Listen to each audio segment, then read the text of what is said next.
জামুগুৰিহাটৰ ভৰলীপৰীয়া কন্যকা বহুমুখী পামত উমলিছে পৰিভ্ৰমী চৰাই পৰ্যটকক কৰিছে আকৰ্ষণ জামুগুৰিহাটৰ ভৰলীপৰীয়া কন্যকা বহুমুখী পামত দেশী বিদেশী পৰিভ্ৰমী পক্ষীৰ মুক্ত বিচৰণ সম্প্ৰতি কন্যকা বহুমুখী পামখনলৈ পৰ্যটকক হাত বাউলি মাৰিছে দেশী বিদেশী পৰিভ্ৰমী পক্ষী এতিয়া শ শ দেশী বিদেশী পক্ষীৰ কাকলিৰে মুখৰিত কন্যকা পাম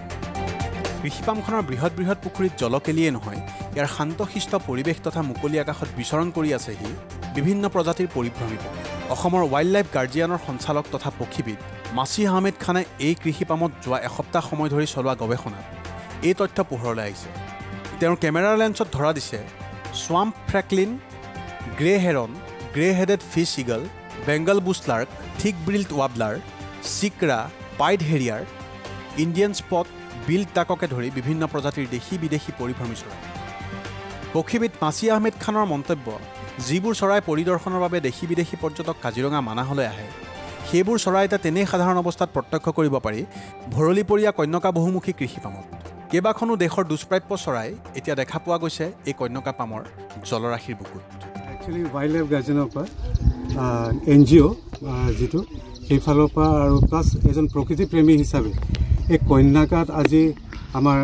ছাৰৰ নিৰ্দেশত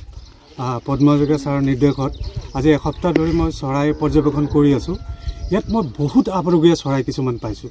আজি মই আহি থাকোঁতে স্ৱাম্প ফ্ৰেংকলিন পালোঁ যিটো নেকি চাবলৈ মানুহে কাজিৰঙাত যায় গ্ৰে হেৰন পালোঁ তাৰপিছত গ্ৰে ফিচিং ইগল পালোঁ গ্ৰে হেডেড ফিচিং ইগল পালোঁ এইবিলাক চাবলৈ মানুহ কাজিৰঙাত যায় যিহেতু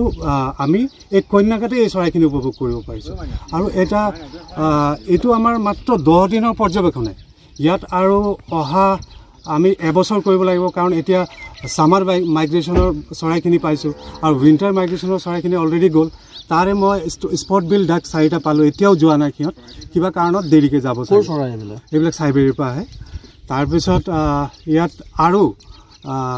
উইণ্টাৰ মাইগ্ৰেশ্যনৰ কাৰণে মই ডিচেম্বৰত আকৌ কৰিম ইয়াত মানে 4টা ঋতুত কণ্টিনিউ চৰাই পৰ্যবেক্ষণ কৰিলেহে কি চৰাই আছে আৰু ইয়াত সাংঘাতিক চৰাই আছে যিমানখিনি গ্ৰাছলেণ্ড আছে আৰু মই এইটো এটা আন্তৰিকভাৱে ধন্যবাদ জনাম পদ্মজগা ছাৰক যে তেওঁৰ এই প্ৰচেষ্টাত ইমান ধুনীয়া এটা বস্তু আমাৰ ইয়াত গঢ় লৈ উঠিলে উত্তৰ জামুগুৰিত যে মানে সেইটো যিহেতু এতিয়া মানুহ কাজিৰঙা নগ'লেও হ'ব আগন্তুক আৰু মই যিটো মোৰ ইমান দিনৰ অভিজ্ঞতাৰ পৰা ক'ব পাৰোঁ যে আগন্তুক 5-10 বছৰ ভিতৰত কাজিৰঙাৰ প্ৰায়খিনি চৰাই ইয়ালৈ আহে জামুগুৰিহাটৰ পৰা প্ৰেম তিৱাৰী প্ৰতিবেদন মহাজাতি ইন্দু 24 লাইভ